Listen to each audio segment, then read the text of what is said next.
اور اس کو بنیاد بنا کر کے ظاہر بات ہے معاملہ یہیں تک نہیں رکتا ہے. اگر اسے بنیاد بناتے ہیں برا بھلا کہنا، یعنی شرابی تھا، فاسق تھا، فاجر تھا، لونڈے باز تھا، نعوذ باللہ من ذالک، جو الفاظ زبان سے نہیں ادا کرنے لوگ کہتے ہیں، تو سوال یہ ہے کہ بڑے بڑے صحابہ کرام، حضرت عبداللہ ابن عباس، حضرت عبداللہ ابن عمر، حضرت عبداللہ ابن جعفر، ان لوگوں نے اس کے ہاتھ پر بیعت کیوں کی؟ محمد ابن الحنفیہ، اور اس کی تعریف کیوں کرتے رہے؟ ایک سوال ہے عقل میں آنے والی بات کہ اگر وہ ایسا ہوتا تو یہ لوگ اس کے ہاتھ پر بیعت کرتے؟ ایک سوچنے کی بات ہے، کرتے؟ اور اس زمانے میں ایسے بڑے بڑے تابعین اولیاء اللہ موجود تھے کہ موجود نہیں تھے، ان لوگوں نے یزید کے ہاتھ پر بیعت سے انکار کیا؟ کبھی بغاوت کے بارے میں سوچا؟ یعنی اتنا برا تھا تو سوچنے کی بات ہے. معاویہ رضی اللہ تعالیٰ عنہ، مغیرہ ابن شعبہ، ان لوگوں نے کیسے مسلمانوں کو قیادت کی، اسے آگے بڑھایا آخر. لہذا نتیجہ کیا نکلتا ہے کہ جن لوگوں نے اس سے متعلق گفتگو کی وہ ان کے بارے میں شک کے اندر پڑنا شروع ہو گئے، ہے نا؟ یہی عمرو ابن عاص ہیں جن سے متعلق نبی صلی اللہ علیہ وسلم نے فرمایا تھا کہ اسلم الناس وآمن عمرو بن العاص، لوگ تو مسلمان ہو کر کے آئے ہیں لیکن عمرو ابن عاص مومن ہو کر کے آیا ہے. یہ کسی انسان کا کلام نہیں ہے، عام انسان کا. کس کا کلام ہے؟ اللہ کے رسول صلی اللہ علیہ وسلم، جن کی زبان سے وحی کے علاوہ اور کوئی چیز نہیں نکلتی تھی. آپ نے کیا کہا؟ آمن عمرو بن العاص. اور ایک ایسے جو مومن ہے، ذرا سوچیں آپ، وہ ایسے فاسق اور فاجر جس کے جیسا تم بیان کرتے ہو، ان کے ہاتھ پر کرے گا؟ سوچنے کی بات ہے. عبداللہ ابن عمر کے بارے میں کیا خیال ہے آپ لوگوں کا؟ سوچیں بھائی. عبداللہ ابن عمر کے بارے میں کیا خیال ہے آپ لوگ؟ عبداللہ ابن عباس کے بارے میں کیا خیال ہے؟ ان دونوں صحابیوں کے بارے میں سوچیں آپ، سوچیں. آخر ان لوگوں نے، عبداللہ ابن عمر نے، عبداللہ ابن عباس نے، ان کے ہاتھ، یزید کے ہاتھ بیعت کی کہ نہیں بیعت کی؟ آپ کیا سمجھتے ہیں کہ ایسے ایک فاسق فاجر جسے آپ کافر کو بھی اتنا برا نہیں کہتے آپ لوگ، ایسے کافر کے ہاتھ بیعت کر لیں گے؟ سوچنے کی بات ہے. لہذا اگر ہم اسے اتنا برا مانتے ہیں تو ایٹومیٹک ہم ان کے اوپر گویا کی، اور یہی شیعوں کا مقصد ہے کہ اس سے برا کہو تاکہ اس کے ذریعے سے ہم کہاں تک پہنچ جائیں؟ ان صحابہ تک پہنچ جائیں، نعوذ باللہ من ذالک، اور ہم تبرہ بازی کرنے لگیں، حاشا للہ. تو یزید کے معاملے کو چھوڑ دیجئے، اس کا معاملہ اللہ تعالیٰ کے حوالے کر دیا. اللہ تعالیٰ قیامت دن آپ سے یہ نہیں پوچھے گا تم اس کے بارے میں کیا عقیدہ رکھتے تھے. یزید ابن معاویہ کو ڈسکس کرنا یہ کوئی جنت یا جہنم کا مسئلہ نہیں ہے، اس لیے اس ٹاپک کو ڈسکس کرنا کوئی ضروری نہیں ہے.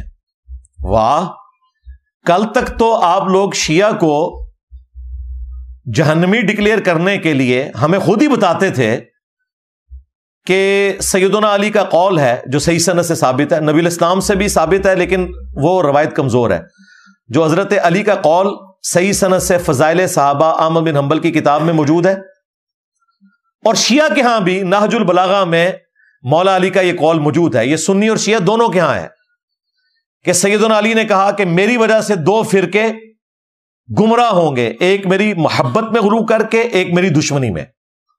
اور میری وجہ سے یعنی مجھے بنیاد بنائیں گے، اس میں حضرت علی کا قصور نہیں ہے، جس طرح کہ حضرت عیسیٰ ابن مریم کا کوئی قصور نہیں ہے کہ یہودیوں نے ان کو گالیاں دی اور کرسچنز نے ان کی شان بڑھا دی.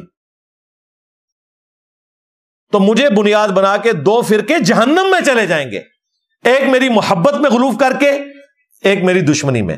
کل تک یہ سارے مولوی ہمیں بتاتے تھے کہ دیکھا یہ دو فرقے جہنم میں جائیں گے، تو محبت میں غلو کرنے والے یہ شیعہ رافضی ہیں. جب ہم پوچھتے تھے یہ دوسرے کون ہیں، اللہ معافی دے آپا، نہیں وہ خارجیوں کا ایک گروہ تھا نا. سنن نبی داؤد میں حدیث ہے قیامت تک نکلیں گے یہ خارجی، اور ان کا آخری گروہ دجال کے ساتھ مل کے مسلمانوں کے خلاف قتال کرے گا.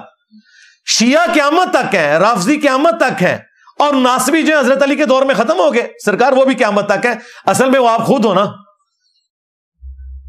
آپ سے مراد سنیوں میں اس قسم کے لوگ ہیں، شیعہ میں بھی اس قسم کے غالی رافضی موجود ہیں. دونوں کو اپنے گھروں کی صفائی کی ضرورت ہے. تو کل تک تو ہماری جہنم اور جنت جڑی ہوئی تھی انہی چیزوں کے ساتھ.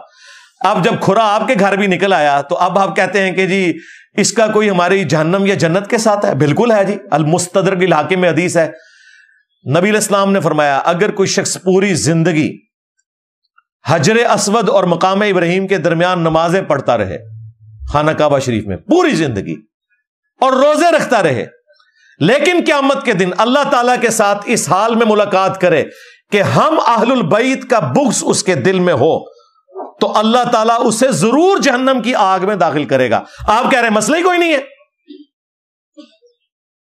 جہنم اور جنت تو جڑی ہوئی ہے, ایمان جڑا ہوا ہے. صحیح مسلم کی حدیث, علی سے محبت نہیں رکھے گا مگر مؤمن, علی سے بغض نہیں رکھے گا مگر منافق. ہاں اگر آپ یہ سمجھتے ہیں یہ تھیوریٹیکل باتیں تو جناب محرم کا مہینہ شروع ہو چکا ہے, آپ کسی سنی کو یہ حدیث بھیج دیں مسلم شریف کی, علی سے محبت نہیں رکھے گا مگر مؤمن, علی سے بغض نہیں رکھے گا مگر منافق. آگے دیکھیں وہ پھدکتا کیسے ہے. یا کسی سنیوں کی مسجد میں بریلوی ہوں, دیوبندی اہل حدیث ہوں, ایک چارٹ پہ یہ حدیث لکھ کے نیچے لکھے صحیح مسلم 240 لگا دیں, شام تک وہاں ہنگامہ نہ کھڑا ہو, مجھے پکڑ لیجیے گا, آپ کو پتا چل جائے گا. لیکن یہی جعلی روایت بنا کے حضرت ابوبکر عمر عثمان کے بارے میں لکھ کے لگا دیں بغیر والے کے, کچھ بھی نہیں ہوگا. یہ لٹمس ٹیسٹ ہے, آپ کو پتا چل جائے گا کہ ان کے اندر کس قدر غیر محسوس طریقے سے ناسبیت آئی ہوئی ہے. وہ ہوتا یہ ہے کہ انسان کو اپنی برائی نظر نہیں آتی, اس نے چشمہ دوسرا لگایا ہوتا ہے. تو اللہ کے فضل سے ہم دونوں کو آڑے ہاتھوں لیتے ہیں, خواہ وہ رافضی ہوں شیعہ میں موجود یا ناصبی ہوں سنیوں میں موجود, بریلوی دیوبندی اہل حدیث کے اندر. جھوٹا دفاع نمبر 2, یہ اکثر علماء نا روب ڈالتے ہیں. ہمارے جو بزرگ ہیں طارق جمیل صاحب, انہوں نے بھی, حالانکہ انہیں سب کچھ پتا ہے, اور میری ان کے ساتھ کئی ایک پرسنل ڈسکشن ہے بنو امیہ کے اوپر, میں وہ بتانا نہیں چاہتا, انہیں سب کچھ پتا ہے, لیکن ظاہر ہے کہ دلیری دکھانا ہر بندے کا کام نہیں ہے. انہوں نے بھی ایک پوڈ کاسٹ میں نا یہ آیت کوٹ کی جو یہ سارے صدیوں سے کوٹ کر رہے ہیں اپنے بنو امیہ کے بابوں کو بچانے کی خاطر. تلک امۃ قد خلت لہا ما کسبت ولکم ما کسبتم ولا تسألون عما كانوا يعملون, کہ وہ ایک امت تھی گزر گئی, ان کے لیے ان کے اعمال, تمہارے لیے تمہارے اعمال, تم سے نہیں پوچھا جائے گا کہ انہوں نے کیا کیا. تو کہتے ہیں ہم سے کہاں پوچھا جائے گا یہ کہ وہ کیا کرتے تھے, ہم سے کوئی قیامت کے دن اس قسم کا سوال نہیں ہونا. اور آیت کو مس کوٹ کرتے ہیں. یہ آیت پورے کانٹیکسٹ کے ساتھ 2 دفعہ آئی ہے سورۃ البقرہ میں, پہلے پارے کے بالکل اینڈ پہ. وہ کانٹیکسٹ دیکھیں کیا تھا. کانٹیکسٹ یہ تھا کہ یہودیوں کا یہ عقیدہ تھا کہ ہم ابراہیمی ہیں, ہمیں یہ نسبت کام آ جائے گی. نصرانیوں کا بھی یہ کہنا تھا ہم ابراہیمی ہیں, ہمیں یہ نسبت کام آئے گی. تو اللہ تعالیٰ فرمایا تلک امۃ قد خلت, وہ ایک امت تھی نیک اعمال کرنے والی, اس میں امپلائڈ تھا, وہ گزر چکی. لہا ما کسبت ولکم ما کسبتم, جو نیک اعمال انہوں نے کیے وہ اپنے ساتھ لے گئے, تمہارے لیے تمہارے نیک اعمال ہیں. تم سے نہیں پوچھا جائے گا کہ انہوں نے کیا نیکیاں کی, تم سے یہ پوچھا جائے گا تم نے کیا نیکیاں کی. برائیوں کا تو ذکر ہی نہیں تھا. لہا ما کسبت, اگر یہاں ہوتا نا علیہا ما کسبت, تو پھر وہ گناہوں والا آنا تھا کہ ان پر ان کی برائیوں کا وبال اور تم پر تمہاری برائیوں کا وبال. تم سے نہیں پوچھا جائے گا انہوں نے کیا برائیاں کی. یہاں نیک اعمال کا ذکر تھا کہ تم سے نہیں پوچھا جائے گا کہ ابراہیم علیہ السلام نے کون سے نیک اعمال کیے, وہ اپنے اعمال ساتھ لے کے تم سے تمہارے اعمال کے بارے میں پوچھا جائے گا. ان ظالموں نے کس طرح مس کوٹ کیا قرآن کی تعریف کی. پرانوں نے بھی کی, آج والے آج تک کر رہے ہیں, حالانکہ انہیں سب کچھ پتا ہے. قرآن و سنت کی روشنی میں انہیں پتا ہے کہ یہ معاملہ کتنا گمبھیر تھا. تلک امۃ قد خلت, یار یوسف علیہ السلام کے جو بھائی ہیں وہ تلک امۃ قد خلت نہیں ہے. تمہاری نظر میں قرآن میں ان کی غیبت کیوں آئی ہوئی ہے؟ تم جن کو بچا رہے ہو وہ تو سنگل صحابی ہیں, اور وہ بھی 3 بندے ہی ہیں جن کے پیچھے تمہیں ساری مصیبت پڑی ہوئی ہے. کہتے ہیں جی صحابہ کے خلاف بولتا ہے. اللہ کے بندو, 1 لاکھ صحابہ میں سے 3 بندے اگر کوئی کام کریں تو صحابہ ہو گئے وہ, اور باقی جو ان کے خلاف ہیں وہ صحابہ نہیں ہے, وہ تو خلفائے راشدین ہیں. 3 بندوں کا مسئلہ تھا. معاویہ ابن ابی سفیان, مغیرہ ابن شعبہ, عمرو بن عاص رضی اللہ عنہم اجمعین. ہم تو احترام سے نام لیں گے. ان کو پورے صحابہ بنا دیا انہوں نے. اور دوسری طرف خلفائے راشدین, اصحاب بدر, اصحاب شجرہ, جو ان کی وجہ سے شہید ہوئے, قتل ہوئے. یہ لوگ ان کے ساتھ کھڑے ہوئے. ہم کہتے ہیں احترام اپنی جگہ لیکن غلط ہے. یہ تو سنگل صحابی تھے نا. حضرت یوسف علیہ السلام کے جو بھائی ہیں وہ ڈبل صحابی ہیں. حضرت یعقوب ان کے والد کے بھی صحابی ہیں, حضرت یوسف علیہ السلام کے بھی صحابی ہیں. آج تک برادران یوسف کی مثال دی جاتی ہے. قرآن میں ہم پڑھتے ہیں کہ انہوں نے اپنے بھائی کے ساتھ کیا کیا تھا. تو یہ غیبت ہوگی. اللہ کو نہیں پتا تھا تلک امۃ قد خلت. اللہ نے قرآن میں اس لیے نازل کیا تاکہ آنے والے لوگوں کے لیے عبرت ہو. صحابہ کرام نے یزید کی بیعت کر لی تھی, تو آپ کو کیا مسئلہ ہے؟ صحابہ کرام نے یزید کی بیعت نہیں کی تھی. صحابہ کرام سے زبردستی بیعت لی گئی تھی تلوار کے زور پر. جھوٹ بولنا بند کریں. اگر آپ کو یقین نہ آئے تو 2018 میں جو کچھ ہوا پاکستان میں, زبردستی ایک بندہ مسلط ہوا ہم پہ اسٹیبلشمنٹ کے گن پوائنٹ کے اوپر, اور پھر سٹوری ریپیٹ ہوئی 2024 میں, ایک اور بندہ اسٹیبلشمنٹ کے گن پوائنٹ پہ ہم پہ مسلط ہو گیا. آج تک یہی ہو رہا ہے. تو بنو امیہ اس وقت کی اسٹیبلشمنٹ تھی. تلوار کے زور پہ سب کچھ ہوا. نہیں یقین آتا بخاری شریف کھول لیں. صحیح بخاری میں 4827 نمبر حدیث ہے. مروان بن حکم مدینے کے ممبر پہ مسجد نبوی پہ حضرت معاویہ رضی اللہ تعالیٰ عنہ کی طرف سے گورنر بن کے اناؤنسمنٹ کر رہا ہے خطبے میں کہ اللہ تعالیٰ نے امیر المومنین کو یہ بات سجھائی ہے, وہ امت کے وسیع تر مفاد میں, یعنی کہ اے میرے عزیز ہم وطنوں, وہ امت کے وسیع تر مفاد میں اپنے بعد اپنے بیٹے کو خلیفہ نامزد کرتے ہیں. یہ وہ تقریر کر رہا تھا. امام بخاری نے اگلے جملے نقل نہیں کیے, وہ بڑے سخت تھے, لیکن اس کے بعد جو کچھ ہوا وہ نقل کیا. وہ اگلے جملے کیا تھے وہ میں بعد میں بتاتا ہوں آپ کو. اگلے جملے جو امام بخاری نے نقل کیے وہ یہ تھے کہ وہاں حضرت ابو بکر کا بیٹا کھڑا ہوا اور اس نے کچھ بات وہاں پہ کہہ دی. وہ کیا بات کی وہ پھر امام بخاری نے سکپ کر دی. پھر اس سے اگلے جملے امام بخاری نے نقل کیے جسے پتا چل گیا کہ وہ بات کوئی ایسی تھی کہ اسے آگ لگ گئی. مروان نے کہا گرفتار کرو اسے, پکڑ لو اس کو.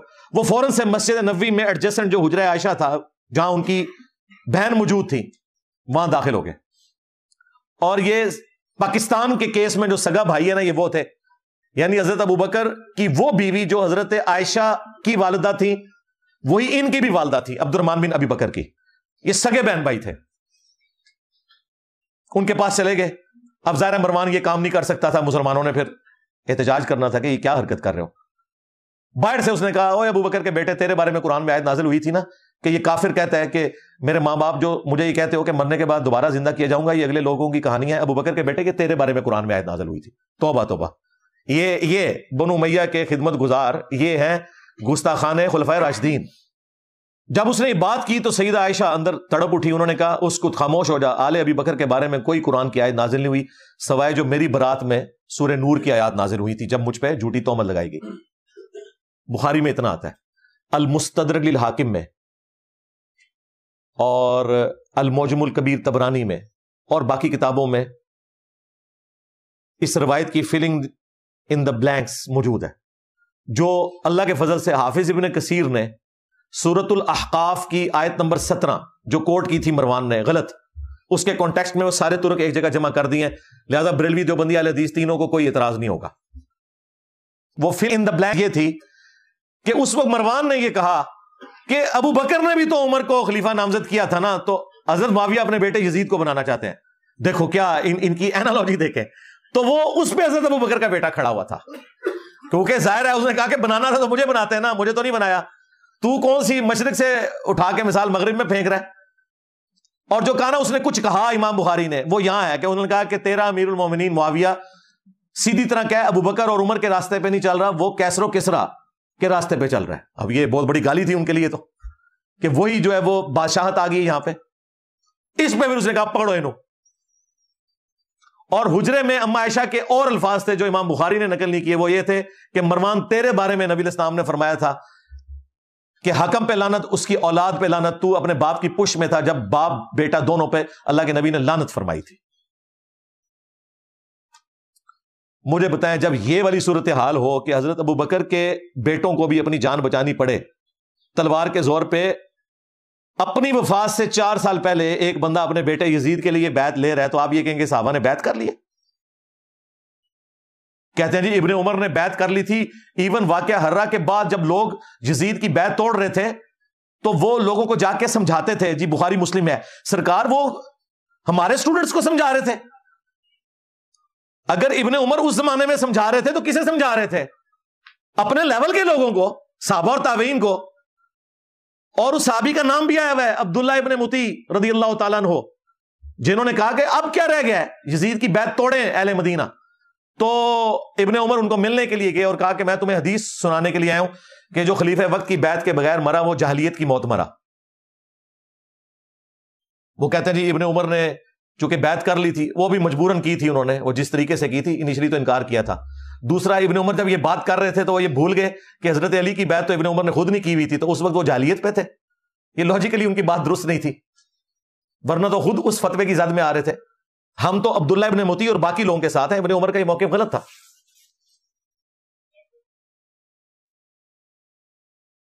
اور پھر دیکھیں ابن عمر کے ساتھ اسی بنو امیہ نے کیا کیا. صحیح بخاری میں ہی موجود ہے, انہیں حج میں احرام کی حالت میں پاؤں میں زخم کیا گیا ایک نیزے کے ذریعے جو زہر آلود تھا, اسی میں وہ شہید ہو گئے. اور آخری دنوں میں حجاج ابن یوسف ان کی جب عیادت کے لیے آیا تو بخاری کے الفاظ ہیں, اس نے پوچھا کہ حضرت مجھے پتہ چل جائے نا آپ کا قاتل کون ہے تو میں اسے نہیں چھوڑوں گا. انہوں نے کہا میرا قاتل وہ ہے جس نے احرام کی حالت میں نیزے اور تلواریں لانے کی اجازت دی ہیں جس میں اجازت ہی نہیں ہے, آپ نے خالی ہاتھ آنا ہے, یعنی کہ